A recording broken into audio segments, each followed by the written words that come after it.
6월 둘째 주 예배에 참여하신 우리 성도님들, 현장에 계시는 우리 성도님들과 또 우리 온라인으로 예배드리시는 모든 성도님들 반갑고 환영합니다. 오늘 예배를 통해 또 하나님의 은혜를 사모하는 여러분의 심령 속에 우리 하나님께서 만족함 주시고 독수리의 날개치며 올라온 같은 새힘 주실 줄 믿습니다. 시온 찬양대 또 오늘 감동 있는 찬양 고맙습니다. 큰 은혜가 되었고요, 우리 하나님께서 큰 기쁨으로 받아주셨는 줄 믿습니다. 귀한 찬양 고맙습니다. 그리스 로마 신화에 보면 이 라비린토스라고 하는 미궁이 등장합니다. 이 미궁은 들어갈 수는 있지만 나올 수는 없는 아주 복잡한 미로로 만들어진 거대한 감옥입니다. 이 미궁이 만들어진 배경은 이렇습니다. 섬나라 크레타 왕국이라는 곳이 있었어요. 이 왕국의 왕자가 이웃 나라인 아테네에서 열린 올림픽에 참가했다가 아테네 사람들에게 살해당하는 대사건이 발생합니다. 그래서 아들을 잃고 분노한 이 크레타 섬의 왕 미노스는요, 자신의 아들을 죽인 그 아테네와의 전쟁을 선포하고 그 아테네와의 전쟁에서 크게 승리합니다.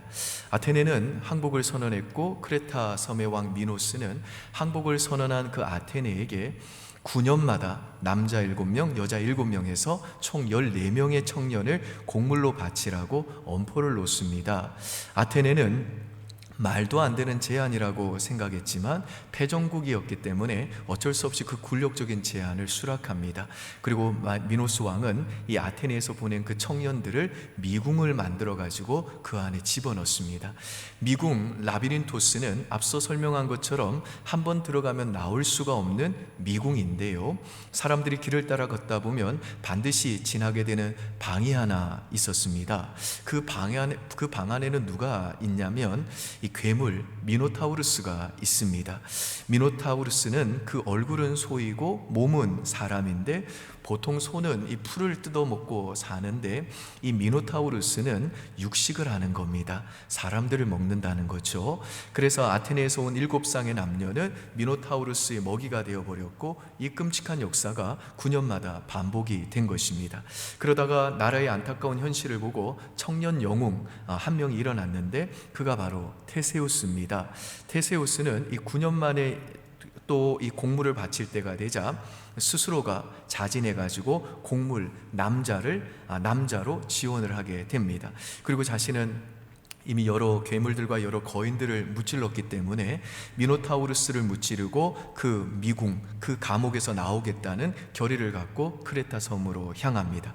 근데 문제는 뭐냐면 괴물 미노타우루스와의 싸움을 하면 이길 수 있을 것 같은데 그 미궁을 빠져나오는 건 또 다른 문제였던 것입니다. 고민하면서 어떻게 하면 우리나라 청년들을 데리고 이 미궁에서 나올 수 있을까를 고민하는데 크레타 섬의 미노스 왕의 딸인 아이아드네 공주가 이때 그 테세우스를 보고 사랑에 빠집니다. 약간 일일 드라마 전개 같죠? 이 아리아드네 공주가 이때 귀중한 도움을 주는데요, 여인의 지혜를 상징하는 아리아드네 실을 테세우스에게 줍니다.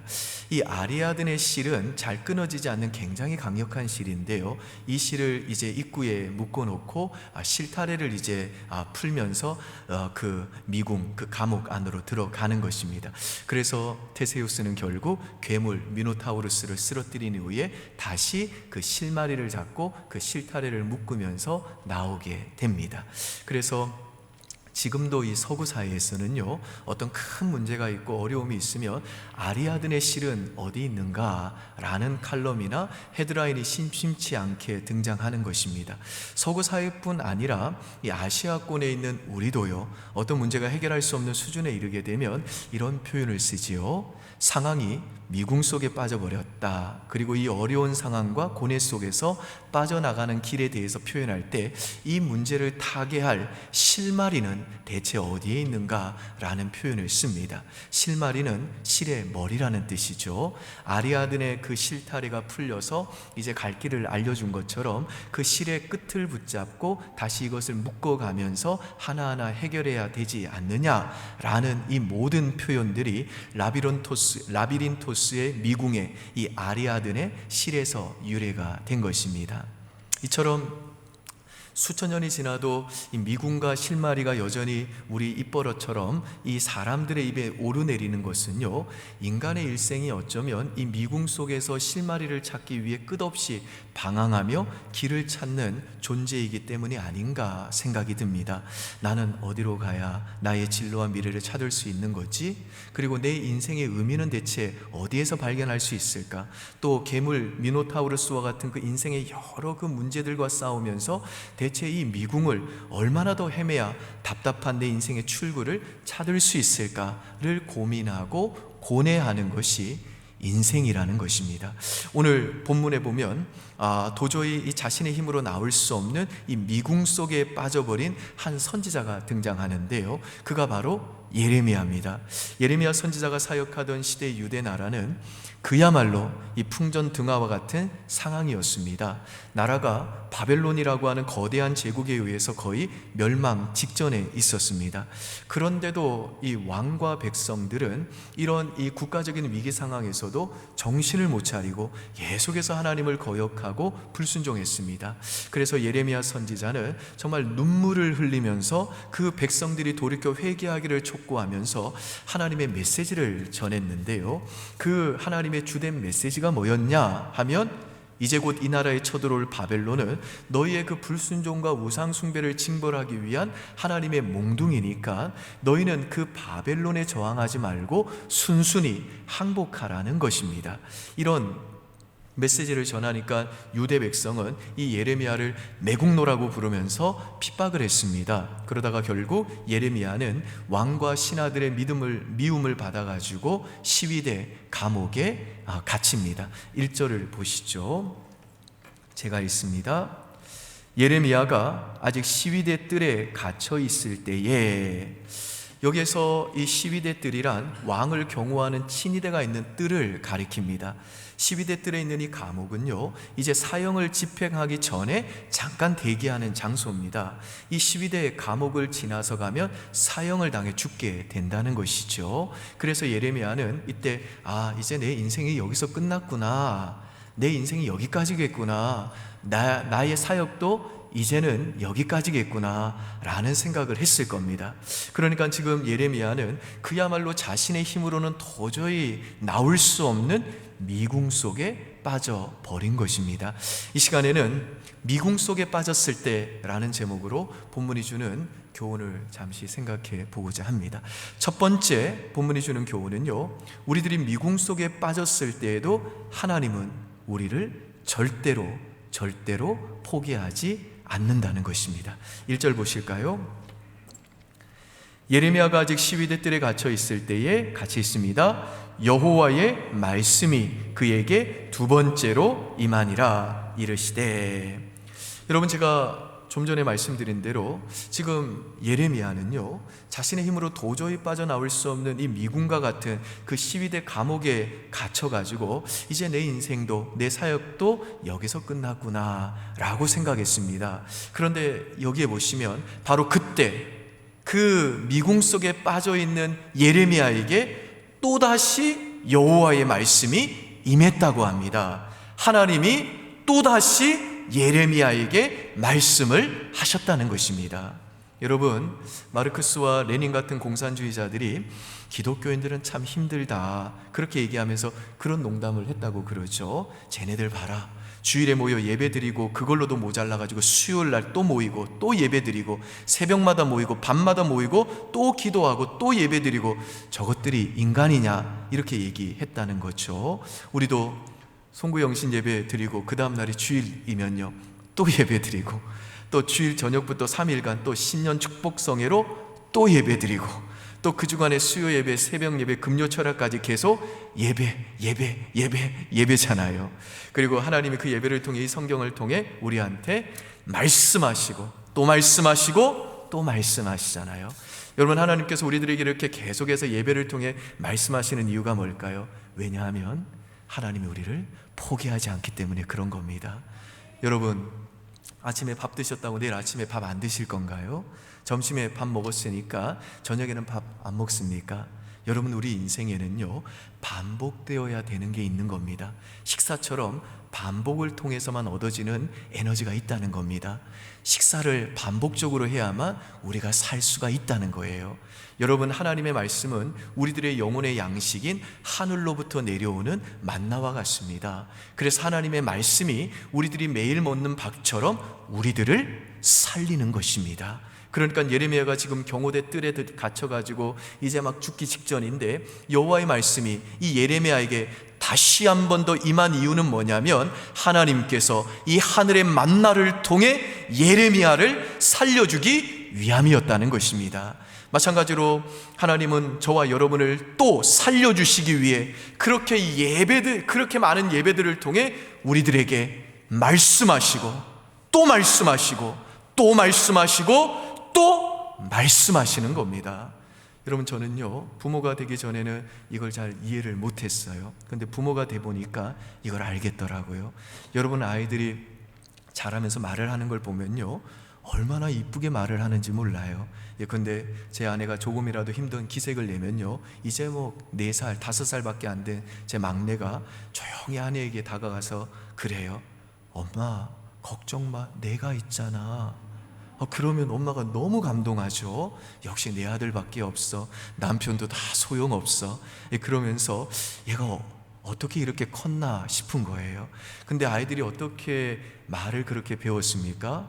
제일 처음 배운 말이 뭐죠? 엄마, 엄마, 아빠, 아빠잖아요. 근데 아이가 그 말을 할 때까지 부모는요, 아이가 그 엄마, 아빠라고 하는 그 말을 알아들을 때까지, 따라 할 수 있을 때까지 2만 번에서 3만 번까지 한다고 그럽니다.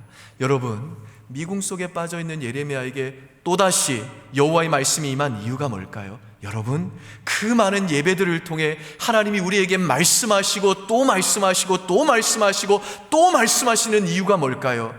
우리들이 알아들을 때까지 말씀하시는 겁니다.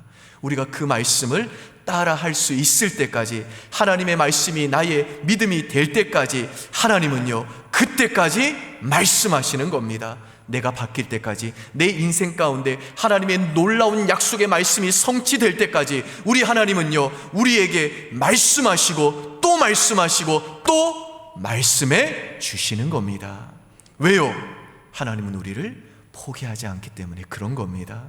그래서 미궁 속에 빠져가지고 이제는 끝이다라고 절망하는 예레미야에게 하나님께서는 또 임하셔가지고, 예레미야야, 너는 이 정도 상황 되면 숨이 막혀 죽을 거라고 생각하지? 너가 지금 있는 이 12대 감옥이 미궁처럼 이제는 더 이상 빠져 못 나올 것 같지?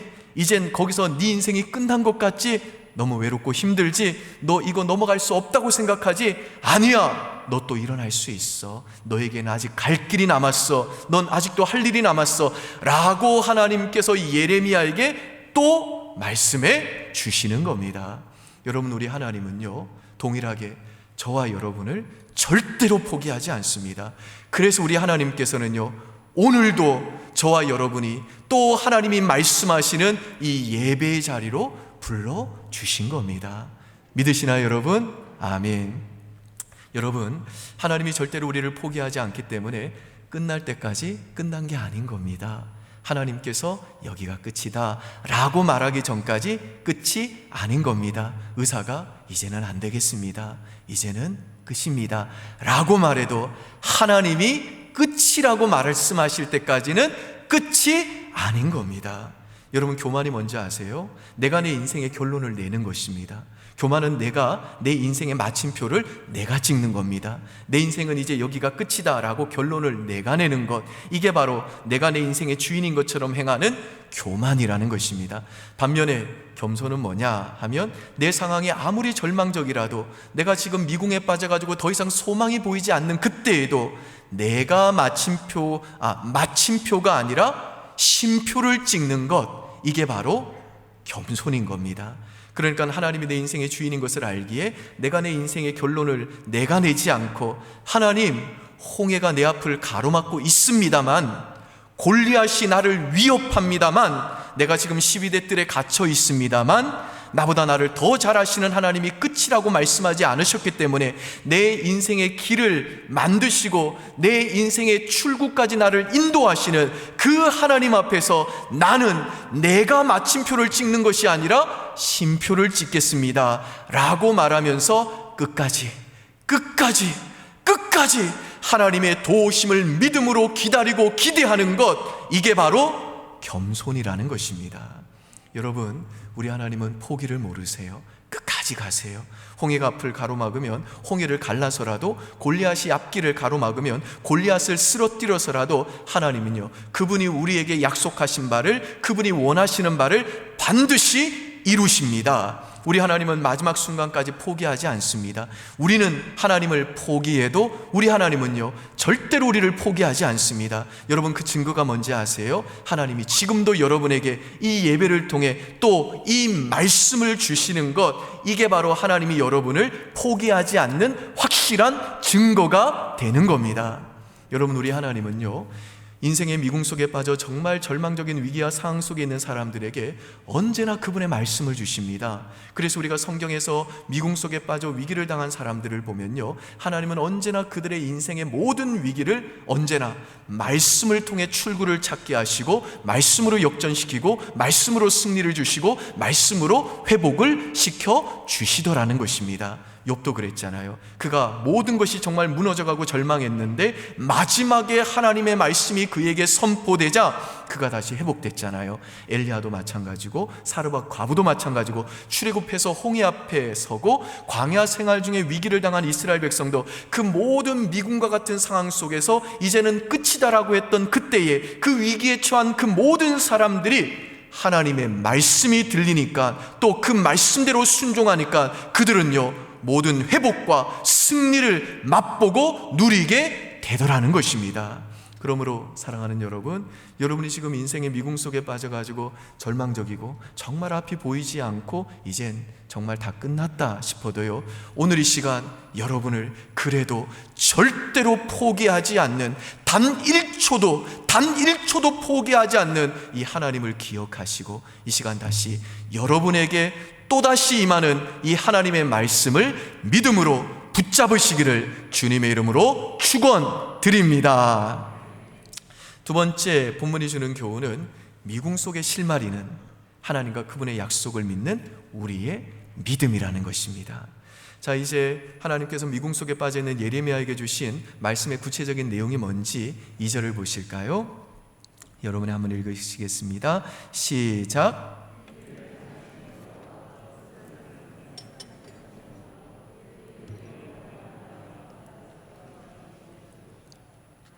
자, 여기에 보시면 이제 행한다라는 단어와 성취한다라는 단어가 나오는데요, 이 두 단어는 창세기 1장과 2장에 나오는 하나님의 창조 행위를 나타낼 때에만 사용되는 단어들입니다. 즉, 이 두 단어는요, 이미 있는 것을 조합해 가지고 뭘 만드는 것이 아니라 정말 아무것도 없는 무에서 유를 창조해 내시는 우리 하나님의 창조의 능력을 의미하는 것입니다. 따라서 지금 12대 감옥이라고 하는 이 미궁 속에 빠져가지고 자기 손으로는 정말 아무것도 할 수 있는 것이 없고 도망갈 수도 없고 그냥 그 자리에 앉아가지고 외롭게 죽어가는 것 외에는 다른 방법이 없는 정말 절망적인 상황에 처한 이 예레미야에게 지금 하나님께서는요, 예레미야야, 네가 아무것도 할 수 없는 그 외롭고 절망적인 상황 속에 있다 할지라도, 그 미궁 속에 빠져 있다 할지라도 나는 여전히 너를 위해서 일하는 하나님이다. 나는 무에서 유를 만드는 전능한 창조의 하나님이다. 나는 아무것도 없는 곳에서 내 약속을 반드시 성취하는 신실한 여호와다. 그렇기 때문에 너는 나만 붙들기만 하면 아무것도 없는 그 미궁의 상황 속에서도 너는 모든 것을 가진 자가 되는 것이다 라고 말씀해 주시는 겁니다. 그리고 하나님께서 자기 자신을 이렇게 소개하신 다음에 하나님의 이 자기 계시의 근거에서 한 가지 아주 중요한 일을 예레미야에게 요청하시고 또한 약속하십니다. 3절 보실까요? 여러분 한번 잘 아는 말씀인데요, 오늘 이 시간 여러분에게 주시는 하나님의 말씀을 알고 여러분 가슴팍에 깊이 새긴다는 마음으로 한번 큰 소리를 읽어보시죠. 시작.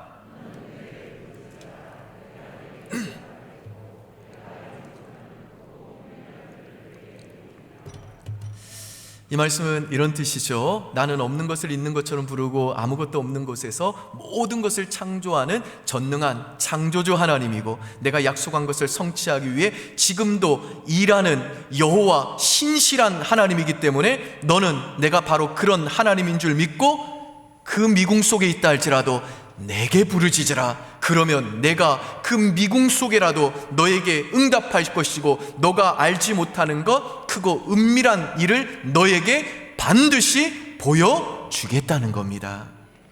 여기에서 크고 은밀한 일을 보여주겠다는 이 말은요, 우리가 하나님께 부르짖어 기도하면 우리가 미궁 속에 있다 할지라도 우리가 하나님께 부르짖는 것만 하나님이 행해 주시는 게 아니라 우리들이 도무지 상상하지 못했던, 전혀 생각지도 못했던 것까지 하나님은 행하여 주시겠다는 것입니다. 근데 여기에서 너는 내게 부르짖으라고 하시는 이 말씀은요, 뭐 고래고래 우리가 소리를 지르면서 큰 목소리로 기도해야 된다, 뭐 그런 뜻이 아니라 하나님 앞에 정말 나의 온 마음을 쏟아 부으라는 것입니다. 그리고 온 마음을 하나님 앞에 쏟아 부으라는 이 말은 다른 말로 하면요, 하나님을 믿고 하나님 앞에서는 나를 포장하지 말고 정직하고 솔직하라는 것입니다. 예컨대 어느 날 내 친구가 나에게 찾아와가지고 자기 속에 있는 마음, 속마음을 있는 그대로 나에게 다 털어놓고 자신의 그 고통을 조금도 포장하지 않고 솔직하게 쏟아붓는다면 그건 무슨 뜻이죠? 그 친구가 나를 진짜로 믿고 신뢰한다는 뜻이잖아요. 더 나아가 우리가 누군가의 마음을 쏟아부을 수 있다는 건 그 사람을 믿고 신뢰하는 것을 넘어서 나는 당신 외에는 없다, 나는 당신 외에 다른 곳으로 갈 데도 없고 나는 당신과 끝까지 같이 가겠다, 나는 당신뿐이다 라는 뜻이잖아요. 그런 것처럼 지금 하나님께서 예레미야에게 찾아오셔가지고 너는 내게 미궁 속에 있다 할지라도 부르짖으라고 말씀하셨는데, 이건 예레미야야, 너는 내 앞에서만큼은 너 자신을 포장하지 않아도 된다. 너의 그 고통과 아픔과 외로움과 슬픔과 절망과 눈물을 나한테만큼은 다 쏟아부어도 된다. 다 있는 그대로 표현해도 된다. 내가 네 마음 안다. 나는 너의 아버지고 너는 내 자식이기 때문에 너는 내 앞에서만큼은 너를 포장하지 않아도 되고 그냥 솔직하게 정직하게 너의 그 온 마음을 쏟아내도 괜찮다. 나는 그게 전혀 부담스럽지 않다. 오히려 그런 너의 연약한 모습까지도 나는 귀하게 여기고 나는 사랑한다 라는 뜻인 겁니다. 여러분, 드라마나 영화를 보면 자매 앞에서 굉장히 가오를 잡는 형제가 종종 등장하죠. 예컨대 뭐 형제가 자매한테 야, 오빠가 누구야? 오빠 박태수야? 박태수? 이 박태수 아직 안 죽었어. 내가 날개 한번 펴면 끝나는 거야. 걱정하지 마. 다 잘 될 거야. 뭐 이런 대사들이 드라마나 영화에 종종 등장하잖아요. 여러분, 이 대사에 숨겨진 의미가 뭘까요? 자기가 누군지를 상기시키고 또 기억하라고 하는 말은 상대로 하여금 무엇을 지금 요구하는 것이죠? 나를 믿으라는 것이잖아요. 오빠를 믿으라는 겁니다. 여러분, 이와 동일하게 지금 하나님께서 예레미야에게 하나님이 누구신지를 말씀하시고 너는 너 자신을 조금도 포장하지 말고 미궁 속에 있다 할지라도 마음껏 내게 부르짖으라고 요청하시고 너가 그 미궁 속에서 내게 부르짖기만 하면 내가 너에게 반드시 응답하리라는 이 약속의 말씀을 주시는 것은요, 너는 하나님과 그분의 약속의 말씀을 믿으라는 것입니다. 왜냐하면 하나님과 그분의 약속의 말씀을 믿는 우리의 믿음이 바로 우리의 모든 인생의 미궁 속에서 빠져나오는 유일한 실마리가 되기 때문에 그런 겁니다. 그러니까 하나님과 그분의 약속을 믿는 우리의 믿음, 이 믿음이 바로 인생의 어떤 미궁 속에서도 우리들이 빠져나갈 수 있고 새로운 출구, 새로운 소망의 문으로 나아갈 수 있는 미궁 속의 실마리가 된다라는 것입니다. 믿습니까, 여러분? 아멘. 여러분, 제가 요즘에 우리 성도님들을 만나고 이야기를 나눠보면요, 경제적인 문제 때문에 또 자녀 문제 때문에 건강 문제 때문에 정말 힘들어 하시는 분들이 너무 많아요. 그리고 코로나가 장기화되면서 안 그래도 코로나 때문에도 힘든데 그 인생의 문제들까지도 해결될 기미가 보이지 않고 장기화되면서 이제 몸과 마음이 지치신 분들이 너무 많은 것 같습니다. 여러분, 제가 그분들을 만나 뵐 때마다 떠올리는 이 성경의 인물이 있는데 혹시 누군지 아시나요? 엘리야 선지자입니다. 아시다시피 이 갈멜산에서 바알과 아세라 선지자 850명과 대결해서 엄청난 승리를 거둔 이 엘리야였습니다마는, 그럼에도 불구하고 상황이 전혀 반전되지 않고 전혀 변하지 않는 걸 보고 엘리야가 자기를 죽이려고 하는 그 이세벨 여왕을 피해 광야로 도망가잖아요. 그리고 그 광야의 로뎀 나무 아래 지쳐 쓰러져 가지고 하나님, 이게 내 한계이고 내 끝이니까 이제는 날 좀 죽여달라고 그렇게 하나님께 떼를 쓰잖아요. 그러니까 엘리야도요, 자기 힘으로는 도저히 빠져나올 수 없는 그 깊은 미궁 속에 빠져버린 것입니다. 그런데 그때 하나님께서 그 미궁 속에 빠져버린 그 엘리야를 어떻게 다루셨나요? 그를 조금도 책망하지 않으시고, 네가 선지자가 돼가지고 지금 죽기를 원하느냐고, 나한테 죽여달라고 하냐고, 대체 그게 무슨 선지자냐고 그렇게 책망하지 않으시고, 도리어 그 천상의 존재인 천사를 일부러 파견해 하셔가지고 그 지친 그를 그 천사의 손을 통해 어루만져 주시고 그에게 물을 먹이고 그를 위해 숯불에 구운 떡을 먹이시잖아요. 3년 반 동안 메말랐던 땅에 비를 내리신 그 크고 두렵고 놀라운 전능하신 그 창조주 하나님께서 그토록 작고 연약하고 초라해진 그 엘리야를 천상의 존재인 천사를 통해 어루만져 주시고 그에게 물과 떡을 공급해 주셔서 그를 살뜰하게 보살펴 주셨다라는 겁니다. 여러분, 근데 놀라운 게 뭐냐면요, 엘리야가 하나님의 이 따뜻한 천상의 돌보심에 대한 이런 놀라운 개인적인 경험을 한 시점이 언제냐면요, 그 장소가 어디냐면요, 그가 놀라운 그 눈부신 승리를 거뒀던 갈멜산 정상이 아니라 그가 정말 미궁 속에 빠져 모든 걸 포기하고 도망쳤던, 죽고자 했던 광야에서였다라는 겁니다. 그가 하나님께 끈질기게 기도하며 믿음의 도전을 계속했던 그때가 아니라 차라리 하나님 그냥 내 생명 좀 거두어가 주시라고 그렇게 하나님께 툴툴거리고 원망하며 그 인생을 스스로가 포기했던 바로 그 시점이었다는 것입니다. 사랑하는 우리 성도 여러분, 우리가 믿는, 우리가 아버지라고 부르는 우리 하나님은 어떤 분이시냐면요, 우리가 미궁 속에 빠져서 가장 연약해지고 가장 초라해진 그 순간에 이제는 더 이상 살기 싫어서 하나님 앞에 죽여달라고 하는 그 순간에도, 그래서 하나님이 보이지 않는다고 하나님을 향해 원망하면서 툴툴거리는 그 순간에도요, 우리가 하나님께 신실하지 않는 그때에도요, 이제는 하나님의 말씀마저도 거부하는 그 시점에도요, 우리 하나님은요 가장 큰 용납과 가장 큰 사랑으로 우리를 찾아오시는 하나님이십니다.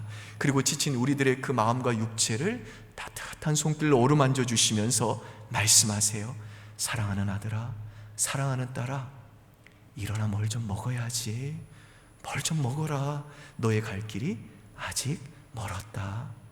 여러분, 제가 엘리야였다면요, 전 정말 이 말씀 듣고 막 눈물이 쏟아졌을 것 같아요. 엘리야는 자신에게 더 남은 길이 없다고 느꼈습니다. 차라리 죽는 게 더 낫다고 느껴졌어요. 자기는 이제 이 미궁 속에 빠져서 더 이상 할 수 있는 것도 없고 할 수 있다 한들 그냥 아무것도 달라질 것이 없다고 생각했습니다. 그런데 지금 하나님께서는 그 미궁 속에 빠져있는 엘리야에게 말씀하시는 겁니다. 일어나 뭘 좀 먹어라. 왜요? 살아야 하니까요. 힘을 내야 하니까요. 아니, 왜 계속 살아야 합니까? 왜 다시 힘을 내야 합니까? 여기가 그의 끝이 아니기 때문에 그렇습니다. 엘리야를 향한 하나님의 계획이 이게 다가 아니기 때문입니다. 그의 인생에는요, 아직도 하나님이 써 내려가실 놀라운 하나님의 이야기가 남아 있다는 것이죠. 하나님이 그를 통해 여전히 하실 일이 남아 있다고 말씀하시는 겁니다. 사랑하는 여러분, 동일하게 우리 하나님께서는요, 오늘도 정말 미궁과 같은 인생 속에서 출구를 찾고자 몸부림, 만부림을 치다가 이제는 더 이상 일어날 힘도 없고 지쳐서 쓰러져 있는 저와 여러분을 향해서도 사랑하는 아들아, 사랑하는 딸아, 그게 네 인생 끝이 아니야. 그게 다가 아니란다. 네가 처한 그 상황이, 그 현실이 네 인생의 결론이 아니란다. 나는 너를 향해 더 많은, 더 놀라운 계획을 가지고 있어. 남은 이야기가 있어. 너를 위해 기다리고 있는 더 좋은 것들이 있어. 그러니 힘을 내란다. 힘을 내라.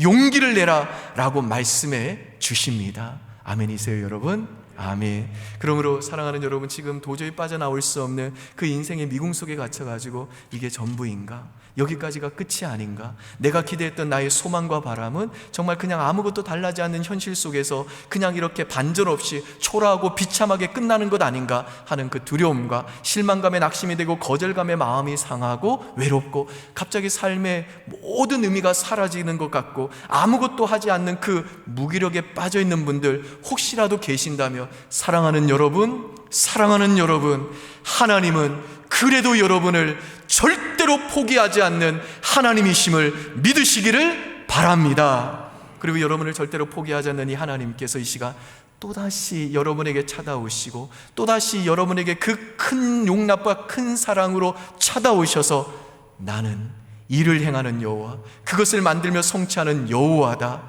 너는 그 미궁 속에 빠져 있을지라도 너는 내게 부르짖으라. 내가 내게 응답하겠고 네가 알지 못하는 크고 은밀한 일을 내가 너에게 반드시 보이리라고 말씀해 주심을 믿으시기를 바랍니다. 그래서 미궁 속의 실마리가 되는 이 하나님과 그분의 약속의 말씀을 믿는 이 믿음으로 다시 일어나시고 다시 용기 내시고 다시 힘을 내셔서 다시 그 미궁 속에 있다 할지라도 하나님께 부르짖어 기도하심으로 그 미궁 속에서도 새로운 출구와 새로운 소망의 문으로 인도하시는, 정말 내가 생각하지도 상상도 못한 크고 은밀한 일을 우리의 인생 속에 행해 주시는 하나님의 크신 일을 목도하고 노래하고 간증하는 저와 여러분 되시기를 주의 이름으로 축원드립니다. 아멘. 기도하겠습니다. 아버지 하나님, 코로나가 장기화되면서 온 나라와 세계 경제가 마치 마비가 된 것 같습니다. 그래서 많은 우리 성도들이 이 코로나가 장기화되면서 또 인생의 여러 가지 문제로 인해서 참으로 낙심하고 실망해 있고 정말 주저앉아 있고 미궁 속에 빠진 것처럼 그 인생의 출구를 찾지 못해 답답해하고 있습니다. 사랑하는 주님, 이 시간 우리 사랑하는 성도들 찾아가 주셔서 주님의 그 임재로 우리 사랑하는 성도들을 품어주시고 그 자비로운 사랑의 손길로 우리 성도들의 지친 영혼, 그 육체를 어루만져 주시옵소서. 그리고 다시 한번 하늘의 양식인 말씀과 성령의 생수로 우리 사랑하는 성도들을 새롭게 해주시고 새 힘을 주시고 일어나게 하시고 용기를 허락해 주시옵소서. 그리고 우리는 하나님을 포기했을지라도, 우리는 미궁 속에 있어서 더 이상 인생에 소망이 보이지 않는다며 내 인생은 여기에서 끝난 것처럼 좌절할지라도, 우리는 하나님의 말씀을 거부하는 그때에라도 우리를 끊임없이 그 큰 사랑과 용납으로 우리를 찾아오시고 우리에게 여전히 말씀하시는, 우리를 절대로 포기하지 않는 하나님을 의지할 수 있도록 믿음 허락하여 주시옵소서. 그리고 오늘도 우리에게 어김없이 또 찾아와 주셔서 우리를 포기하지 않는 확실한 증거로 다시 한번 우리에게 너는 내게 부르짖으라고 말씀하시는 그 하나님의 약속의 말씀 붙잡게 하시고 그 믿음으로 다시 한번 하나님께 나아가 하나님께 부르짖어 간구함으로 일을 행하시는 여호와, 없는 것을 있는 것처럼 부르시는 그 창조주 하나님이 우리 인생 가운데 행해 주시는, 미궁 속에서도 새로운 출구와 새로운 소망의 문으로 우리를 인도하시는, 정말 내가 생각지도 상상치 못한 크고 은밀한 일을 행해 주시는 하나님의 그 새 역사, 그 크신 일을 목도하고 노래하고 간증하는 인생 되도록 우리 모든 성도들에게 은혜 내려 주시옵소서. 믿사옵고 예수님 이름으로 기도합니다. 아멘. 우리 다 함께 자리에서 일어나셔서 하나님께 찬송하시겠습니다.